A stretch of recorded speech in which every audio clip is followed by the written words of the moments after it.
ప్రియమైనటువంటి దేవుని పిల్లలారా, దేవుని పిల్లలుగా మనం ఎక్కడున్నా సరే ఆయన మహిమకు కీర్తిని తీసుకువచ్చు వారిగా ఉందుముగాక.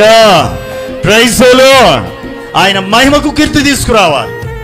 వాక్యం సెలవిస్తుంది, అన్య దేశస్థుల వలె వస్త్రములు వేసుకుని వారిని అందరినీ నేను శిక్షిస్తాను. కాబట్టి అలా ఉండొద్దు. ఎలా ఉండొద్దు?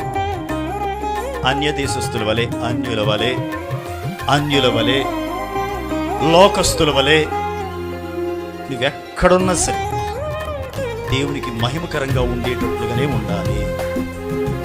దేవునికి స్తోత్రం. అర్థమైందా?